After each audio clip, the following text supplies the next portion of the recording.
Welcome to Conversations with African Poets and Writers from the African section, African Middle Eastern Division of the Library of Congress. Today we're going to talk with Kadija George Sesay. Her writer's name is Kadija Sesay, and we here at the library know her as Kadija George. Let me give you a little background about Kadija Sesay. Kadija Sesay is a fellow of the Royal Society of Arts in the United Kingdom. She is a literary activist of Sierra Leonean descent. In 2001, she founded SABLE LitMag, literary magazine, which was published for 15 years and for internationally renowned writers featured on the covers, including Nawal El Saadawi, Sonia Sanchez, Chinua Achebe, and Walter Mosley. Khadija has edited several important anthologies by writers of African and Asian descent, including Burning Words, Flaming Images in 1996, I See 3, The Penguin Book of New Black Writing in Britain in 2000. She co-edited with Cortia Newland and Write Black, Write British in 2005. She's also the manager of Inscribe Publications for Inscribe, a writer development program housed by Peepal Tree Press, and will be editing a collection of short stories set in Africa for Comma Press. In spring 2013, Peepal Tree Press published her debut poetry collection, Urki, under her writing name Kadija Sesay. She received a Research and Development Award from Arts Council England for her second forthcoming poetry collection, The Modern Pan-Africanist Journey, which includes an educational app on poetry and Pan-Africanism. She's judged several writing competitions, including Saga, New Black British Novelists, Young Black Achievers Award, Cambridge University Creative Writing, Casa Casa, Ghana, Nottingham Link, John LaRose Short Story Competition, Nonfiction Competition for Pan-African Literary Forum, Kwani Prize 2013 from Kenya, and the 2014 SI Prize. She was the chair of judges for the 2016 SI Leeds Literary Prize. Kadija graduated from the inaugural class of the Kennedy Center for Performance Arts Management in 2002. She's created and coordinated several literary events over the years, from the British Museum to local community centers, and has received several awards for her work in the creative arts. Kadija created the first Sable Literary Festival in the Gambia in 2007 and is now co-founder of the Mboka Festival for Arts, Culture, and Sport in the Gambia. Her motto is, "Art is the heart of the nation," and it's her long-term objective to nurture this as a Pan-African ideology that starts in the Gambia. She's currently AHRC/TECHNE scholarship student researching Black British publishers and Pan-Africanism at Brighton University, and is a 2019 Kluge Fellow here at the Library of Congress. So let me welcome Kadija Sesay, who will read from her poetry collection. I would like to read you a selection of poems from my collection called Urki, which means homeland in the Nubian language, which is a language that is dying out. And like on the cover, I have the father of the Nubian culture, and as superstitions go, he wouldn't let me take a picture of him with his face, so I had to wait and stand behind, wait until he walked forward, and then snap a photo of him from behind, because that really was, for me, the essence, one of the essence of the book.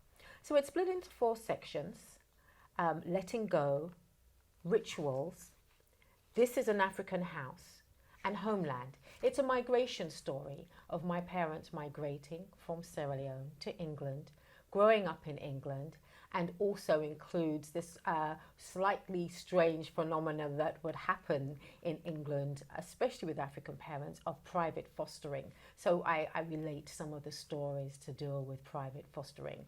So there may be some mention in my poems of mum and dad, and real mum and dad, because I had 2 of each. Real mum and dad are obviously my Sierra Leone parents, and then mum and dad are my white working class parents who raised me from when I was a baby till about 7 years old. So it's a very important part of my life and my brother's life and my sister's life. So I'm going to start the poem with the very first poem, which is Ode to SS Accra, migrating parents going to England. And migration is a very difficult thing. It takes a lot of consideration and a lot of thought to say we're going to uproot ourselves and go somewhere else. So my parents left behind their family, and they were going to somewhere new where they had no family. So, you know, it's something that people need to think about when they talk about people having to go home when they really considered uprooting themselves. It's never an easy decision. Ode to SS Accra and her sisters. I saw 3 ships come sailing in. Accra, Apapa and Oriole, vessels built for Liverpool, a fleet of Elder Dempster ships, signatures of West African trips.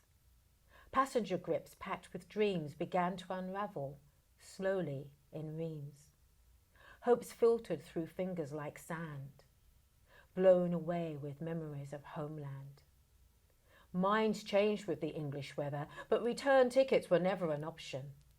Headlines, wogs, here to stay. Maybe they would return home one day. So the next 2 poems is like Letting Go 1, Letting Go 2. One of them is representing my maternal grandmother, who is Muslim, and then my paternal grandmother, who's Christian. Letting Go 1. This man is the one you say will take care of you, feed you, clothe you, shelter you, respect you, will not damage you and be a good father to your children. Inshallah. Okay then, if you say so, I will let you go. Letting Go 2. He's on the plane going. I can't stop him. Let him go. Maybe he will be better off. Maybe make some money. Send me some pounds sterling. But I don't know, you know, about this girl he is marrying from up country. She's not Methodist. Her family not even Christian. But she did go to missionary school. How does he know her? I tried hard to meet the family. I know nothing of her history. Why does my son want to marry her? She's not so pretty, typical broad Mende face. With creotity, I know say he go pray to me same God. Muslim man them? I'm not so sure. Then say Allah na the same. So who's one me grand picking them go pray to? The next poem I'm going to read, it's still in this same section, is Grandmother's One. One chose to lie flat on her narrow wooden bed, declared, I won't be getting up anymore. One tried to lie quietly in her castle, through the terror of a civil war. Grandmother Church, Grandmother Mosque, gave up their children to the empire. One to lie flat on a wooden park bench in London's Turnham Green. One to lie on a mattress to yield babies in exchange for love and dreams. The next poem I'm going to read is from the next section called Rituals. It could have been called Tradition, but I think Rituals is better because I think families adopt rituals as they go through the family, and they take on things that then become fixed. So this is with my English working class family, and it's family rituals. Bath ritual.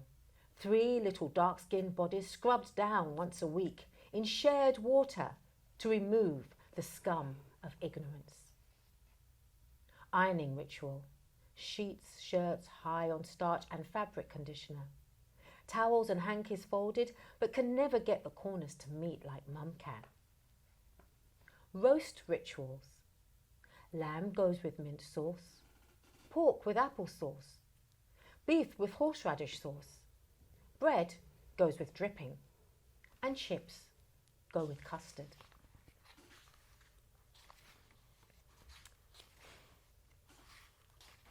Of the many uses of Vaseline. His head stuck between metal railings, ears splayed broad like handles. Neighbours' kids shouted and spat in his face, "Monkey," as he waited to be rescued. Hands around his waist, we tried to yank his torso from behind, pushing his forehead from the front. "I'm hungry," he said, as I wiped his cheek. "Mum," he shouted, for which one I wasn't sure. Wasn't there anything we could use that wouldn't damage his brain? Vaseline. Real Mum had given Mum a full jar for my dry scalp and crocodile skin legs. We used it all that day on my brother's big ears and big head, and to hide the stain of phlegm. Vicar's boy. Tongue pink and hanging out, Peter picked up the scissors we used in arts and crafts class, stuck with chipped bits of pink and blue sugar paper, cow gum and wallpaper paste, and put them to my head. He could only reach the back, so that's where he displayed his artistry. Snip, snip, snip, bald. He rolled my deep, black, crunchy curls around in his hand as if playing with a kitten. Tired with the pet, he took the glue and stuck them back. The next poem is called Banister. So this is a reflection back onto the white working class family home. Over the fence, into our house, seeing our banister, still brown, still scratched, still sturdy. Carrying the memories of battles won using balustrades to hoist up to the landing for the bathroom race, of battles lost. When my Angela was tossed over to the squall of, "That's the last! No more cheek, get out of my house!" From an angry working class mum who fast clicked nip pearl, nip pearl, nip pearl into rainbow jumpers, who didn't care where Africa was, who just wanted to love us kids. No point in tears, because no matter how fast they flow, pain is like air, invisible, yet loaded with particles you will never see. The next poems I'm going to read from the section 3, An African House.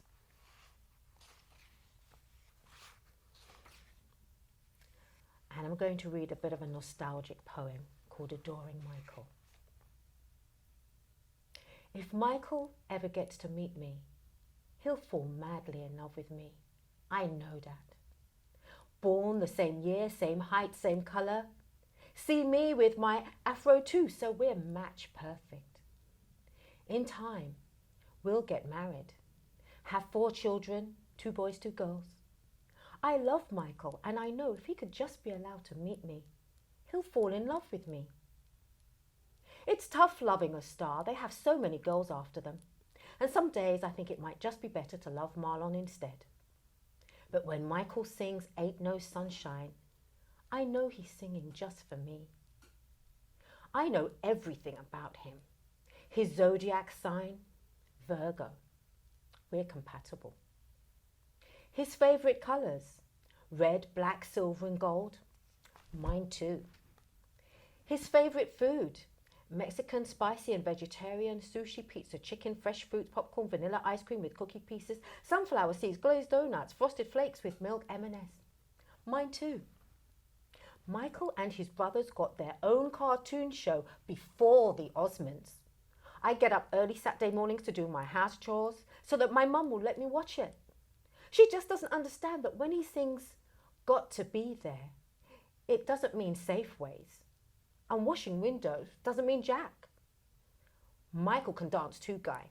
We feel sorry for the white girls them at school because there's no way Donnie and his brothers could be as cool as the Jackson 5.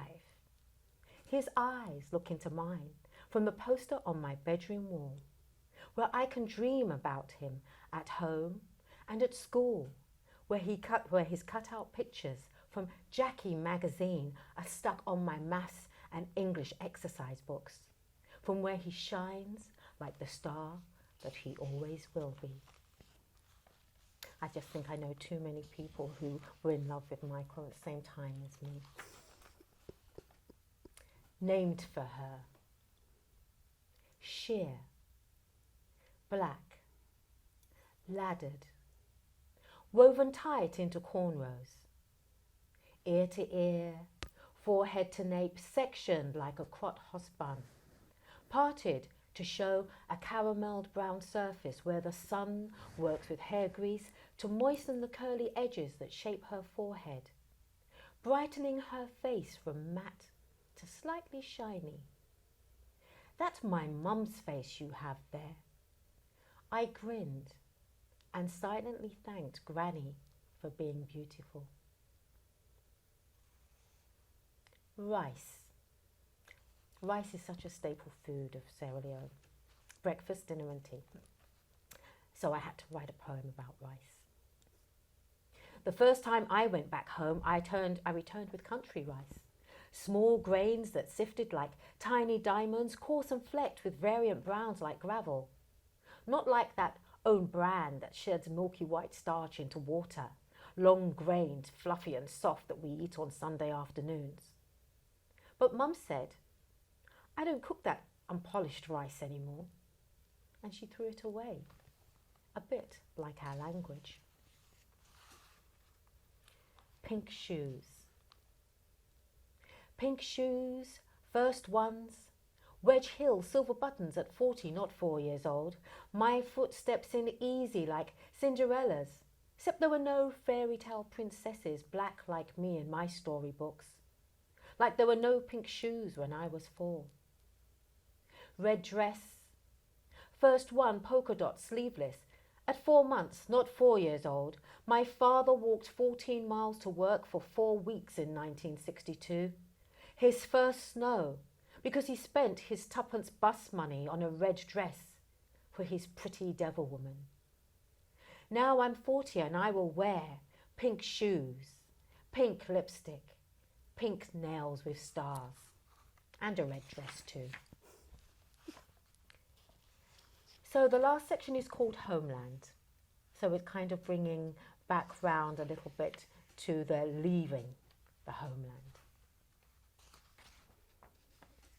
And I'm going to read again, so I have some grandmother's poems in here. So I'll read one of them. Small as my hand, her face holds grey and pebble eyes. Lips small, round and brown, like a lychee seed. Wrapped in blanket, earmuffs, legs warm as knitted hat. Crimpling trousers with sewn-in pleats. Brownie beige from Marks and Spencer like her daughter wore. She talked much. But we didn't understand Mende, and her chatter was a cry to go home. She spoke little, wanting only to chew her pepe and her stick to keep her teeth strong. Wrapped in overripe mangoes, rotten plantain, burnt crowel, rich red brown palm oil that colours the meeting of teeth, the scent of a well-worn but difficult life. Narrow as my hand, her face holds eyes that dart, switch side to side, day and night, like the geckos that scratch her roof. The penultimate, no, I'm going to read one before the penultimate, Found. This is a poem called Found. On a bed of domestic garbage. Cans, bottles, rags, ring pools, bottle tops, rotten fish heads, serrated lids, jagged mill tops, flips without their flops, mulched thick into a mattress. Through months of rain and months of sun that soaked then baked her clothes to her body, denying her the ritual of burial within 24 hours. This was how my grandmother was found. It's a poem called No Plans to Return. They came with photos, he said, of an England we had never seen.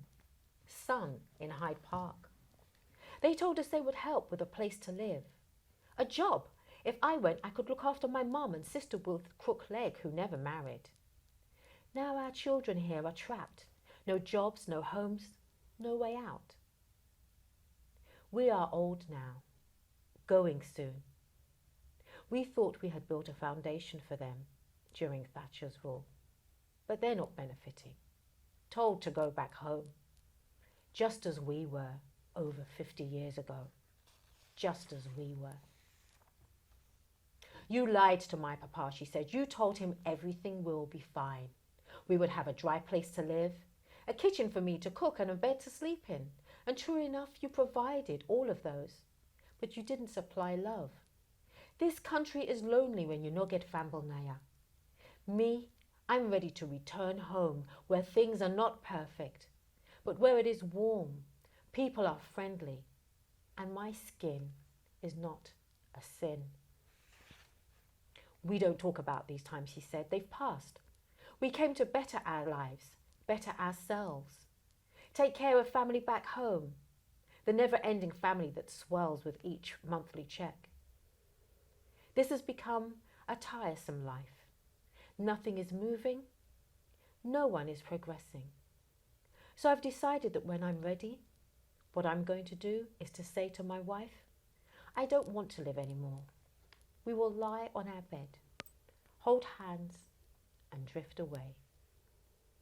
My one wish is that we go together. I brought her here and she should leave with me.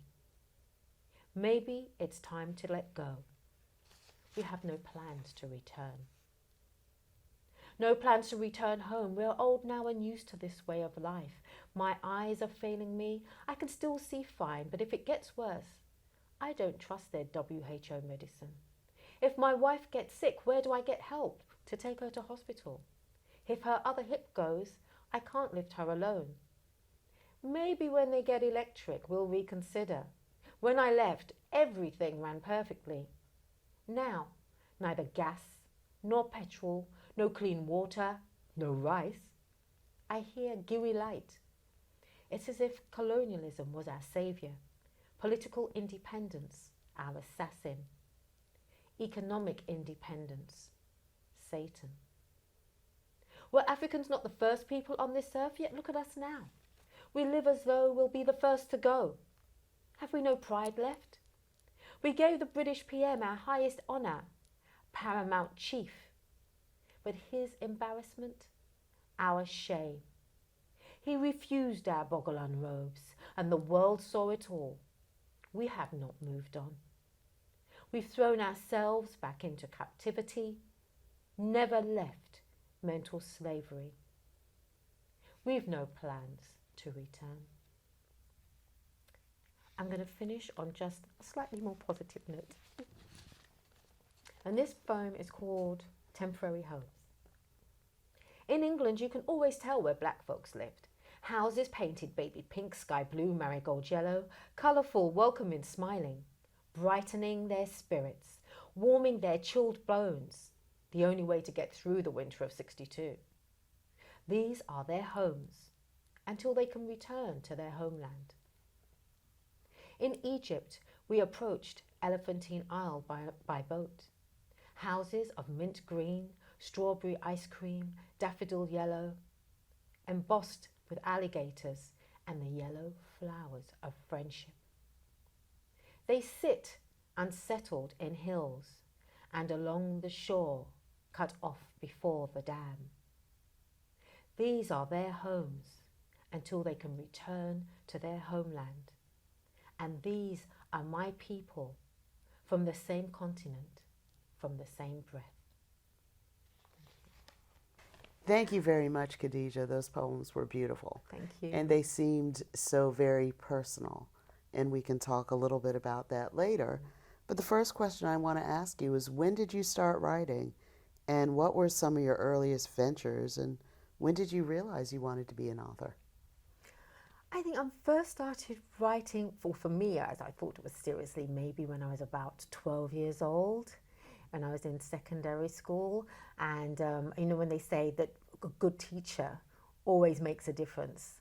And we had an English teacher she was from America, but she was our English teacher.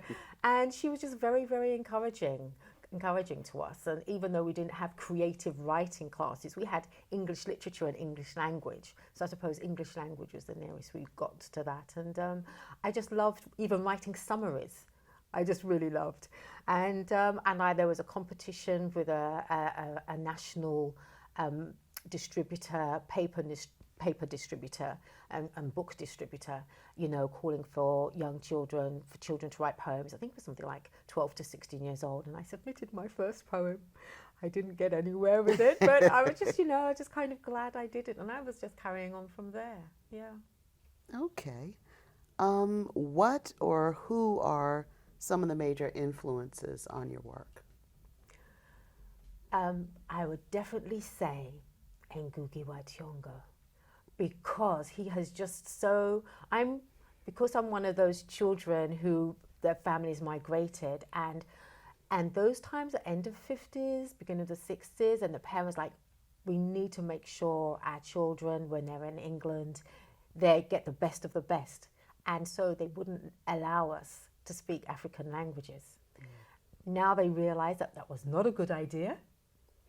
And so I love it when Ngugi wa Thiong'o, and as he calls himself a language warrior, encourages people to do things in their mother tongue and things like that. And that has become increasingly important for me, and that's something I increasingly encourage people to do. And especially when I'm working with writers and they are multilingual, I encourage them even to mix the languages, even in one poem. That to me is really, really important. Another thing that's important are just women of color writers, because when we were growing up, we didn't even realize that there were any. So writers like Buchi Emecheta, a Nigerian writer who then she moved to England with her husband, and she had 5 children. And, she had 5 children by the time she was 22. And then all of a sudden, at that same time, she was looking after them herself. And, she ended up writing about 20 books. And then, of course, from there, we moved on to then finding out about African-American writers like the great Toni Morrison, who unfortunately we've just lost, and Alice Walker, but so many. And then writers like Nawal El Saadawi. So you kind of know the writers are by the ones who are on the covers of SABLE LitMag, because it's that writer is amazing. And these were all writers who were also activists. They didn't just write. They weren't the kind of writers who would be writing in an attic and felt that they were apart from everybody else. They fully involved themselves in the community and in whatever they felt was really important in the world. So that is the way that they kind of shared their writing as well. And that was important to me. So I think in some ways it's a good way to know who had good influences on me, and who I felt were not just important for me, but who I felt that other writers needed to look at to see, this is what it means to be an important, effective, efficient, a giving writer. Wow, it's amazing that you talk about Buchi Emecheta, because she was the first African writer that I read. My sister gave me The Joys of Motherhood when I was a teen, and I went on to read The Bride Price and so many other books by her. Yeah. And that she was my entree to African literature. So it's good to know that she was widely loved, even though not as well known as maybe Chimamanda Ngozi Adichie is now, but very important to the foundations of African women writers. Exactly, and they all admit that she was a role model for them. They have all said that publicly. And for me as well, and I think I was fortunate, I think I was the last person who did an interview with her and took photos with her. And I couldn't find these photos. And when I found them, there's me sitting at her feet, literally sitting at her feet, interviewing her. So I'm really pleased and really proud that I was able to do that. And she passed away about 3 years ago. That's correct, yes. Right. Yeah. It was her 75th birthday just on July the 21st. Wow. And there's a Google Doodle of her. Oh, nice. So let me go on. Some of the questions may sound kind of redundant because you're going into some of my further questions, but, we'll move on. Yeah. Why did you choose to write poetry as your creative outlet? I do write fiction as well. Okay. And I write them. I actually thought I was a stronger fiction writer. In some ways, I still do think that I'm a stronger fiction writer. But when I looked at my work and what I was going to be publishing, I thought, oh, actually, I've got more poems than I realized, and they stretched over some time. So I do write and really enjoy writing short stories and poetry. I don't think I'm a novelist. Okay. I think a novelist takes a certain amount of concentration that I probably don't have because I'm working with a lot of writers and I really enjoy working with writers. And I probably wouldn't even have published this collection of poetry, but I was getting to a certain age and I thought if I don't publish a book of poems soon, I'm going to burst. But I was also thinking really strangely, and you kind of do when you're an activist, you're always thinking of the other writers first. I was thinking, but shouldn't I be spending my time working with other writers and helping them to get published? And then when I did publish my book, it really did motivate those who I was working with. And for some strange reason, I didn't think it was going to do that. So, I satisfied myself and hopefully I satisfied the people I was working with because that, kind of meant a lot to me that I was encouraging them by achieving myself. Yeah. Okay, and then I just kind of have to frame this question because I thought it was so amusing, and I'm sure you remember back a few months ago when you first started as a Kluge Fellow at the Library of Congress. And we were both attending the conference at Georgetown. Yes. And I said to Ngugi wa Thiong'o's son, Makoma, hey, I have some good news. And he says, yes, you do. Kadija Sesay is in the Library of Congress. And I said, what? I said, but this is Kadija George. And he said, no, that's Kadija Sesay. That was the first time I made the connection because your reputation had preceded you. As Makoma and I believe some of the other writers we've had during this series said, you should get Kadija Sesay. And so it was an eye-opener. I said, wait. She's right here. Next to you. By that time, I think I was standing next to you. Yes, I think you were too. The news I was going to tell him, of course, was that we got your father. But I was like, wow, okay. So here's Kadija Sesay. Sliding under the radar as Kadija George. So I was really happy to find out that you were right downstairs from us. So how has your research at the Kluge Center bridged your work as a poet with your doctoral studies? Before I answer that question, I'm just going to go back to what we were discussing about the names, because some people might want to know why I changed it. Uh-huh. Now, as I explained, my dad is from the Christian side of the family. My mom is Muslim. Okay. And so as I was growing and being a writer and doing more broadcasts, and I would say Kadija George like that, and then I'd go Kadija Sesay, and I thought, no, Kadija Sesay sounds better. So I had a discussion with my dad, and my father is a businessman. Mm-hmm. So I kind of said, well, Dad, you know something? If I change my name to Kadija Sesay, I said it sounds so much better. And that's a really, it sounds so much more of an African name. I said, I'm sure I'll make more money. He says, okay, then I think you should change. He fell for it. So I wanted it to be a completely African name. Okay. And so that's why I took my mother's maiden name of Sesay. Okay. Actually, that's where that came from. So I'm sure I confuse them in the Kluge Center as well, because you've been calling me Kadija Sesay and they know me as Kadija George. But it's been a really great time for me there, researching my PhD around publishing and Pan-Africanism, bringing those two things together. And of course, it kind of went with me publishing my magazine, but really I wanted to kind of get behind it and historicize it, because my thing really is it is important to have Black publishers. Mm-hmm. It is essential to have Black publishers.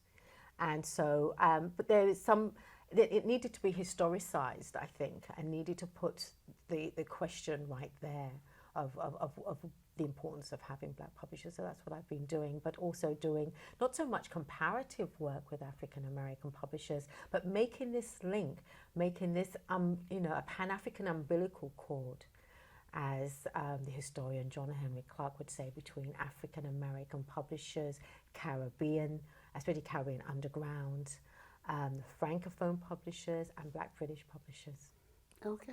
Yeah. And I'm sure people may be able to tell from this interview we've spoken before a lot, and have experienced some things which really bring all of those elements together, and including just yesterday seeing a movie about Frantz Fanon and Yes. and the tie-in between Africa, the Caribbean, European Africans That's living correct. in Europe. Absolutely. And it's very vital that that history be exposed in order for us to understand where we're going forward. Well, that's it. Well, what really excited me when I got here, I thought I was actually going to be doing a lot of my research around, because the chapters I have in my thesis cover independence, anti-apartheid, and Walter Rodney. So, of course, when I got here, and one of the previous fellows said, oh, you need to go to the Africa and Middle East reading room because you're going to find so much great stuff on Africa. And that wasn't actually my intention initially. I thought my focus was going to be more around looking for the links on anti-apartheid, because I knew there were a lot between African Americans and with South Africa. And in fact, most of the research, some of the really, really great stuff has been around the independence issues and that whole language and the way the language was changing from the time of colonialism to post-colonialism, and then the way that the new governments had to grapple with that. So then, of course, how that comes out in education and in writing and with the publishing. And then, lo and behold, the links with Walter Rodney. My third chapter was on around publishing the books of Walter Rodney. Again, that link with Frantz Fanon. Again, I didn't realize at the time that one of his most famous books, How Europe Underdeveloped Africa, was published by Howard University Press. Wow. And then I knew the librarian who was there before, so I got to put two and two together. Oh my gosh, if Ethelbert Miller was actually the librarian there, and then Walter Rodney was there, he must have known him. And I just picked up the phone. Ethelbert, do you want to talk about Walter Rodney? Sure, when? And it just all came together for me. Totally amazing. And then there's been this great film called Hero, which was linking Pan-Africanism and the Caribbean. And then I was meeting people who knew people from that era that all, again, ties in with my research. So I'd say to myself, I'm only going to go out whilst I'm here if it's got something to do with my research. So here I go, I'm going to the movies. There's all these great films, and then I've got something with now, talking about our history much more in a documentary fashion, but also in both feature and documentary. And that's all feeding really, really well into my research. So I've still got loads of books to go through. But as well, I've also been able to then document the different covers. Also, the covers themselves tell stories. So I've been able to get from the Library of Congress with some of the books, the covers from all the different editions, so I can have them there and tell that story as well, because then you have the links between the publishers from the different countries, like Drum and Spear, that were based in Washington, D.C., that were then starting up in Tanzania. And Walter Rodney also was then teaching in Tanzania. So all of these links, it was just amazing. So I'm not really ready to go yet. Well, we're not ready for you to go. But speaking of links, I am a double Howard grad and undergrad. Ethelbert Miller was my librarian. I would not have graduated without him. And when you talked about sitting at the feet of Buchi Emecheta, I used to sit at the feet of Sterling Brown in Founders Library and listen to him read poetry to me. So all of these connections, it's so great to have somebody who's actually drawing the lines between the dots, as there are dots all over the world, There are. all over the African diaspora, and we need researchers really to draw the lines between the dots. They're there, and people have been so great. Sometimes I just remember people, I really need to interview you, like this week. you know, and people have been really gracious about that, because I thought I'd finished all my interviews, but then, like you said, I'm just finding all these other connections. So, and I don't want to let that go. We can't let it go. It's our history. So even if it's not even going to feature in my thesis, I want to have that recorded so that it is there for posterity, so that we've caught those voices. And when I was interviewing people, they were all saying, but nobody has actually asked me these questions before, because I really wanted to get behind the publishing. Why publish? People are not always asking about the history of our black publishers. They're documenting our history, but they've also got a very important history that we need to know about that seemed to be skipped over. So that's why it was really important for me to find out and speak to the publishers and just trace how important they have been in, you know, in black history. Yeah.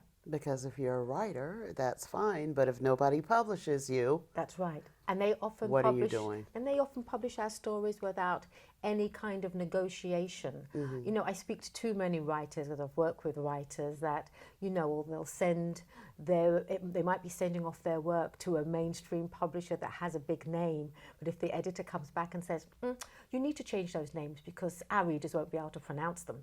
We do get that. Or you need to change that situation. You know, Muslims marrying Christians? No, that doesn't work. We think you need to change that, you know. And so things like that do happen to black writers when they send their work off. When you're sending it to a black publisher, what they will maybe want you to do is investigate it more and give the richer background, rather than telling you that doesn't actually exist. Perfect. Okay, so I noticed in one of your poems you were reading in Creole, is that That's correct? right. One of the major issues in African literature continues to be writing in the mother tongue or indigenous languages of African ethnicities. Can you comment on how that impacts writers coming out of Africa today and those in the diaspora as well? I remember that this series really started as a result of having Chinua Achebe here for the 50th anniversary of Things Fall Apart. I came to that. That's funny. So we have met before then.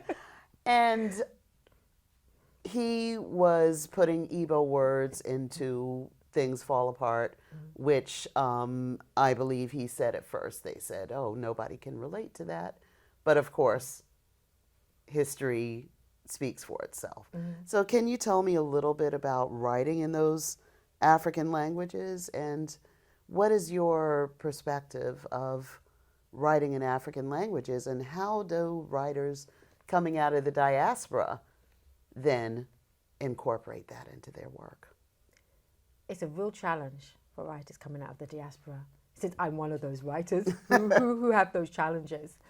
So like, for example, I do have bits of Creole in some of my poems, and one of the poems I have, Between the Grandmothers, I have it one version in English and one in Creole. And I made sure I put the Creole one first, because you've got to make sure you put the African language first. So you're starting, again, I'm a student of Ngugi here, I'm reading all of his books now.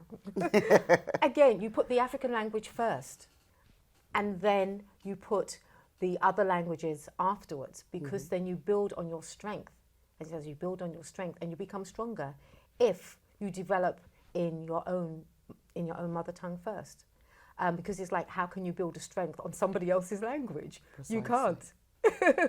You know, you have to start from there. So I encourage, as I say, I encourage writers who I think have more than one language. I will try and encourage them to say, there's nothing wrong with putting more with one language in your work. And in fact, it enriches it. And so when you have to even think that when we're talking about African literature, what are we talking about? Are we talking about African literature in African languages, or are we talking about African literature in English? Because that's two different things. That's two different things. But I feel that writers now, more African writers, are taking that into consideration. I really do. Some of them may not be, because they, you know, it will still come back to, well, if I want the world to understand me, I have to write in a language that they can all understand. No, that it can be translated into English afterwards. You know, I was involved in a project with Jalada in Kenya, in which Ngugi wa Thiong'o, he'd written a short story in Kikuyu, and then it was translated into different languages. And I remember him saying he's achieved what he wants with this one short story in all the years that he's achieved with all of his other work. And that one short story has now been translated into about 60 African languages. And it's in all, and it's a lot of it is online, and it's all in, you know, it's all it's all spoken in African languages. So I was involved with that, and we did it in Wolof and Mandinka from Gambian languages. And we also published a book with 4 Gambian languages in it. It's not in English at all. I don't understand it, of course, but at least it is there so that children can see, oh, we have this great African writer, and he is writing in my mother tongue. It really makes them then realize that their mother tongue is important, and that is something to enrich them and something to build upon. And then they don't have to think, oh, well, I can only read him in English, or it's only going to be important if I do it in English first, to see that a writer isn't doing this. So now what we're doing with the festival in Gambia, every time we have our lead writer come, we are having one of their major works translated into a couple of African languages. And they are so amazing, and they really enjoy that. So I'm enjoying the fact that we've hit something that's right. And it's going to take some work to keep on doing that, but it's really, really important that we keep on doing that. Excellent. I remember that the Malian filmmaker and writer Kadija Jawara said, oh boy, I don't know my mother tongue. And so I would assume that it also is encouragement to revive those languages in education. Yes, yes, it is.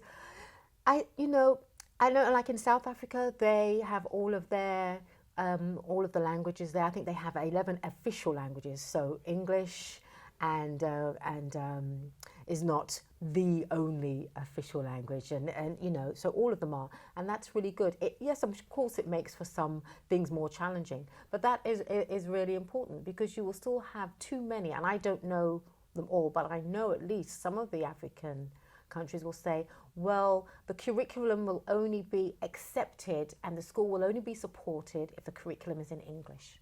What is that telling children? It is telling them that their language is second rate. And that's what we need to kind of change around, so that their mindset is strengthened in the fact that they are African children with their African languages. And we know that from when you're young, if you are multilingual, it's so much easier to learn other languages anyway. As you get older, it's easier to learn other languages anyway. So having more than one is great from the outset. And of course, we know in Africa, most people are multilingual. Oh, they are multilingual. Out of necessity. We are, exactly. When we invited Ngugi wa Thiong'o for our festival in 2017, and it came at a strange time because the government was just changing, the first one in about 28 years. And people were saying to us, we feel so sorry for you, you've done all of this work and you're going to stop the festival. We said, no, we're not. We said it's important. It comes back to my motto, art is the heart of the nation. It's important that the arts carried on. So even if some people were leaving, we had to stay and show them that it was important to be there. And for somehow or other, he's not a very, he's a very humble person, and we couldn't find him. We would send people to go and bring our guest in. We lost him. We found him outside talking to these young men. And then he said to us, do you know they speak 5 languages? And we're like, we've been looking for you all over the place. And he's just, he danced with them at the airport. You can see this online and everything. And that kind of thing is really important, because a lot of these young people, and well, not just the young people, the older Africans, they had been reading his work at school. It's like, he has come to our country, our small country. And yes, and we try and make sure we take a major African writers there every year, so that people can see that people want to be in the Gambia and that they are important enough for these major writers to go there. So we've also had Linton Kwesi Johnson, who is a dub poet, amazing dub poet. So you can imagine. And then after I'd kind of said that, oh yes, we're going to translate everything into Gambian languages, I then had to translate Jamaican patois into African languages. And I was very careful and explained to the translators, we're not going from Jamaican patois to English to Wolof. We are going from Jamaican patois to Wolof. Which opens up a whole new world. It does. of translation. It does. It does. And they did it. And they did it. But also I had a Jamaican British person there. And so if there were kind of phrases that they didn't get, she would explain what it meant in Wolof. So again, we were going from that Jamaican patois into Wolof. Yeah. And that kind of recalls one of our other writers we had here, Veronique Tajo, Yes, who really deals with translation a lot She and does. said that translation is one of the most difficult aspects of writing because you're going from a lot of vernacular colloquialisms in one language and trying to put it into a language that it never belonged to. So that is a new world. I'm quite sure it's going to keep African writers and translators, because they're not necessarily the same thing, very busy in the future. Absolutely. So why don't we talk about the future? What, in your opinion, is the state of contemporary literature in Africa now? Are writers still trying to write in English or French? Have they fully embraced mother tongue writing?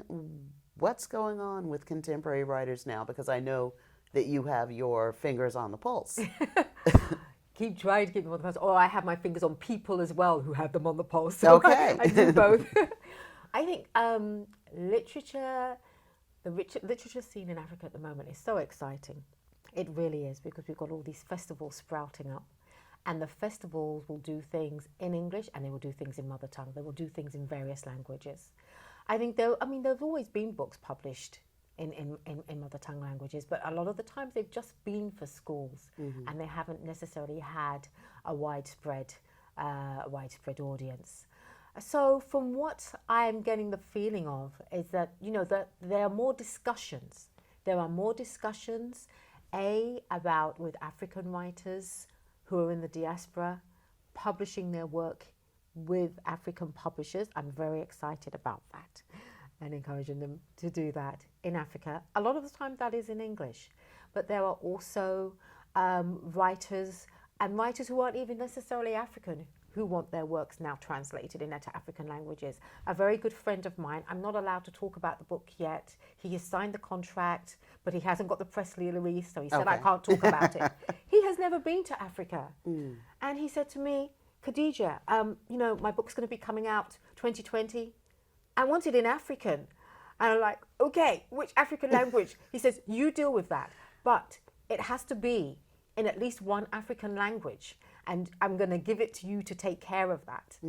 For me, that is really exciting, that somebody who is not, who has never traveled yet to Africa, his parents are African American, is willing to look at that and embrace it and realize why it's important that his fantastic work, because his work is absolutely beautiful, is important for young people to see it in their mother tongue. We might just start with one. I'm not sure how many we can get through, but it's a beginning and it's a start, and that's the way I think some writers are thinking, and it would be great to see more of them moving in that direction.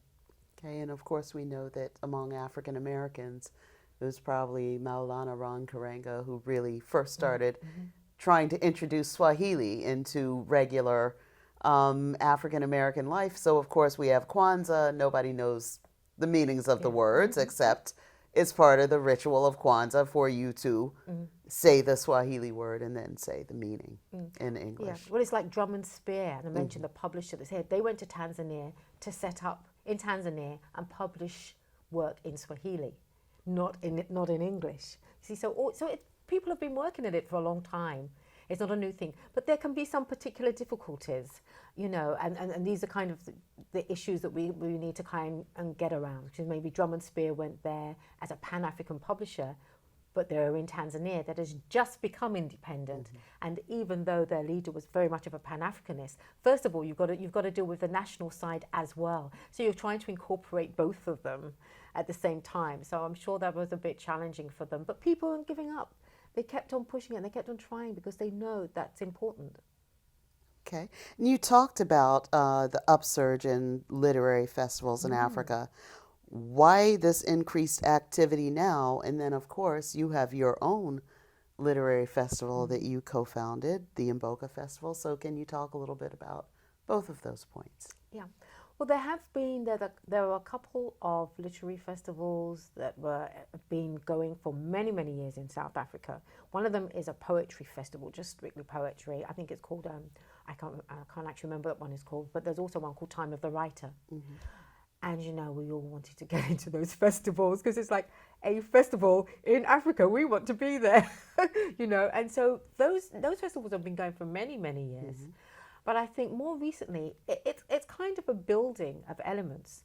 You have more prizes, number one, both locally and internationally. You'll have more prizes. More writers in the diaspora will be taking their work home. And because as well, they know best there as well how to market it. And then you will look, for me, I would look at poetry festivals like Calabash in Jamaica, mm-hmm. which is run by Kwame Dawes, and it was like this fantastic weekend of all things literary mm-hmm. in this wonderful place in Jamaica. And it didn't always feel like, this is like making, and sometimes you will get these phrases like, poetry is the next big rock and roll. Poetry has always been rock and roll. Okay, poetry has always been rock and roll. But sometimes it has a little upsurge. And I think the way that Calabash made this festival just so much fun, and people thinking, literature, having fun, a bit like it would be a jazz festival. Yes.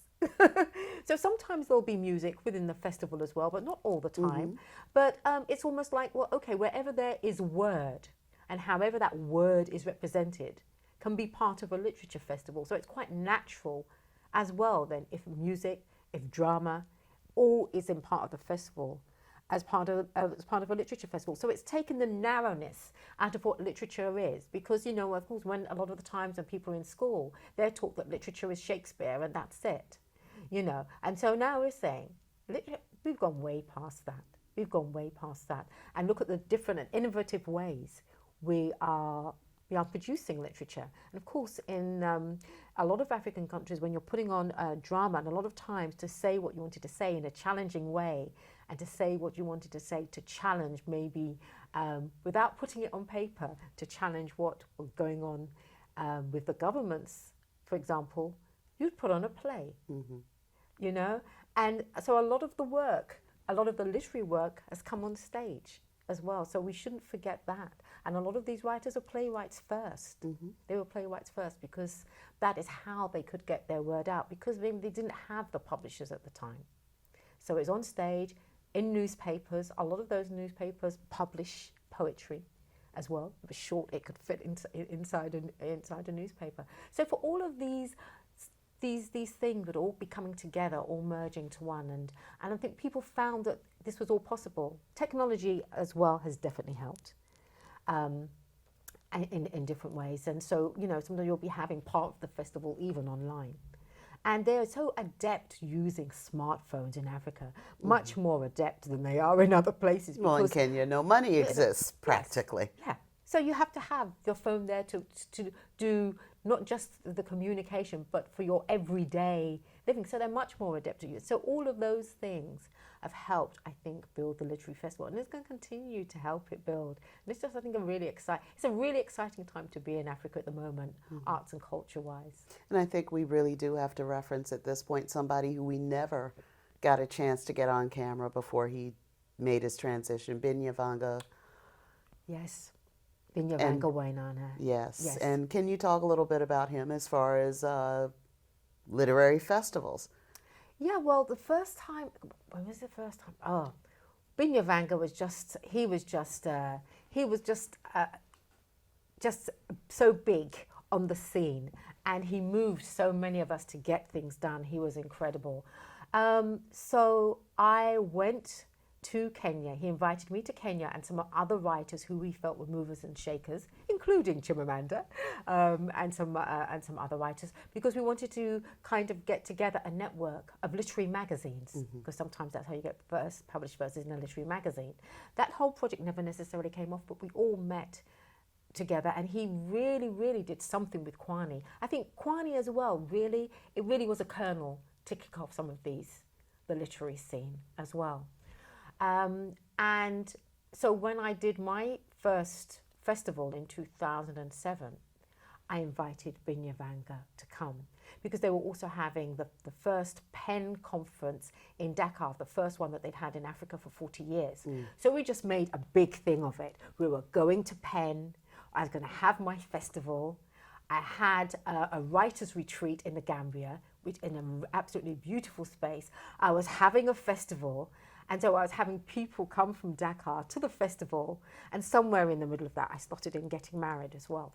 But to me, getting the festival, it was just an exciting time. And so Binyavanga was there and encouraging people.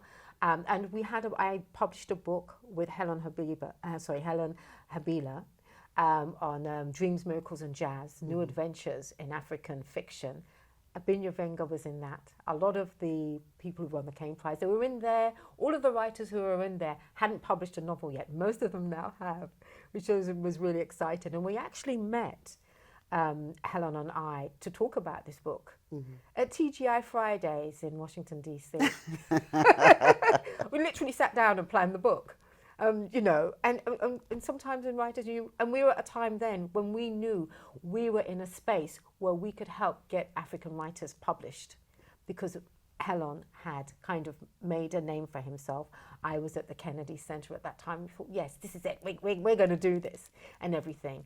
But Binyavanga was always been there at the center, and at the time people didn't know he was gay. He was such a gay activist.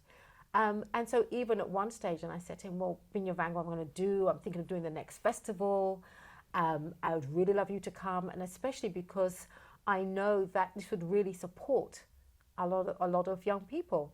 And he's going, oh, just invite me, I'm coming. Don't worry about it. I'm going to be there. And I really appreciated him for saying that and being there. We never got him there that next time, but he was there the first time when we first did that festival. So having people like Binyavanga, Buchia Macheta wasn't able to make it because that's when she was ill at that time. Doreen Bagana came. She used to live in DC, but I think she's now gone back home to Uganda. Came to the festival, and it was great. Yeah, so I was really excited, and we really miss Binyavanga. So tell me about your next festival. Wow. Our next festival is going to be in 2021, because we're going to have a Pan-African conference in May 2020. So we're going to do the festival in 2021 in January.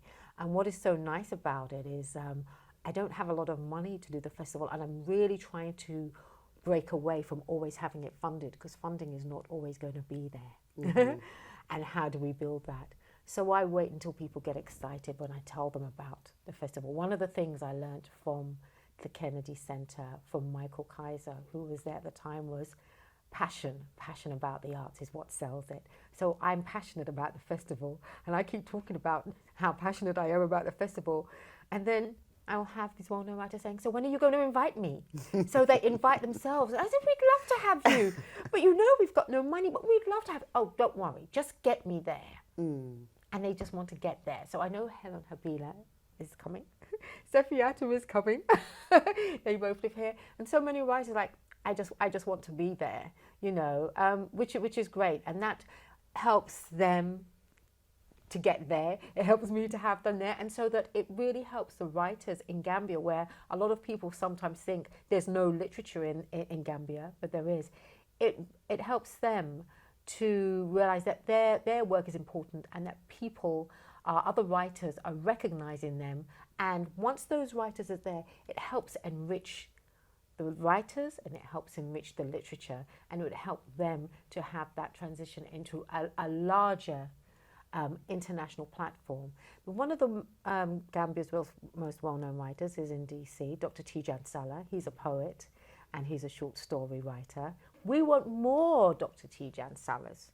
We want a lot more. Not only male Tijan Salahs, but young women writers as well. So I'm really there encouraging. There's a few young women writers there who are really doing well. And we have to kind of recognize, because there are no publishers of such, in the end, they self-publish. And so you have to think, if somebody, and especially a young person, is going to make a decision with the very little money that they have, or the very little money that they have to borrow, to publish a book before feeding themselves with food, that tells you how important literature is to them. It is no joke, and it's a serious thing. So they need to be taken seriously and supported. I'm glad you mentioned Kadija Sesay. He was, I believe, the third or the fourth writer in this series, which is now some 30, I think you might be number 33. Oh, right. Oh, kind of like my age. Yes. Which is a great number. But also, talking about numbers, we've come to my last question, which is number 11.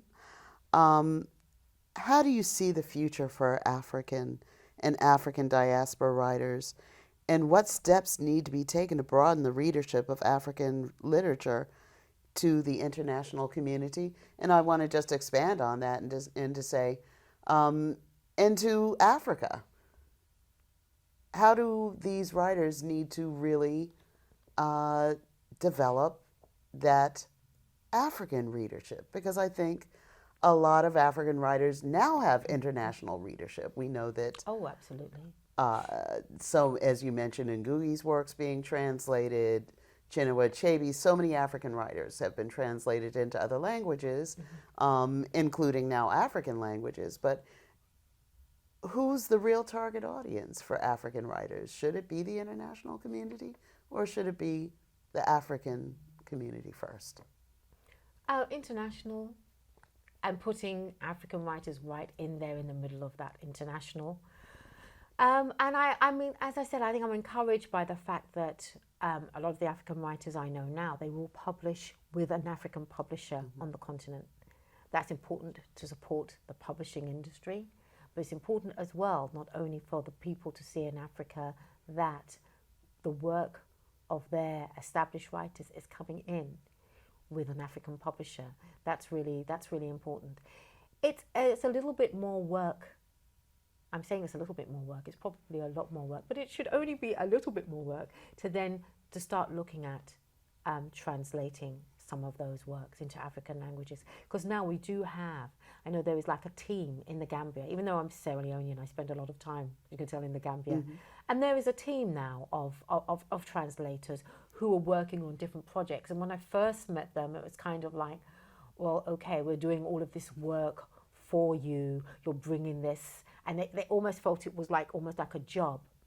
And when I actually went to have a meeting with them, because sometimes, technology is not great for everything. And sometimes you have to have a face-to-face.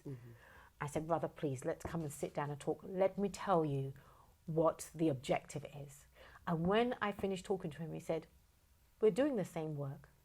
It's for the same boat. What we want is all of this work here so that it can be in, there are around 7 main languages anyway in Gambia. So at least if we can get the main 4, most people, nearly everybody will speak at least one of those 4 languages. He says, we're doing the same work. He said, whatever small cash you have, you just give to us. At the end of the day, we have to get this work translated. We have to get it in the hands of the children, and it has to be in their hands with their own languages. So there's still there's a long way to go, and there's a lot of work to do, but I believe it will get done.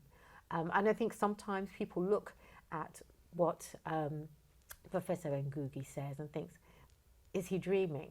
How can this all be achieved? But that's the start. That's the start. If we're not going to dream to achieve, then we're not going to get anywhere. We can't keep saying that it has to be in English or it has to be in French. Or it has to be, yes, it's great for it to be in those languages too. But even if it's in select African languages, that is somewhere, because as we said, people speak more than one African languages, and these languages are grouped into language types. So for one of the, we're kind of doing a showcase of Mboka Festival in the UK in August, and we were able to get with the Igbo conference, linking together with the Igbo conference, we said, okay, there must be a link with Igbo and the Gambian languages. Let's find it, and we will do a workshop with that, and that's what we're doing. So these are all the things you have to be innovative and try. So nobody's saying it easy, but I think that we must try. And as a Liberian friend of mine who is a culinary griot, she says, we have to palaver. Yes. We have to palaver. We have to palaver. And so on that note, I want to thank you so much for being a part of Conversations with African Poets and Writers. And we wish you all the luck in your future endeavors, and we'll be looking to you as a name in the African literature field who will be moving it forward. So thank you so much, Kadija Sesay, Thank you. sometimes known as Kadija George. I didn't introduce myself. I'm Eve Ferguson, reference librarian for now a lot of African countries at the Library of Congress. So thank you so much. Oh, thanks. It's been great speaking to you. Thank you.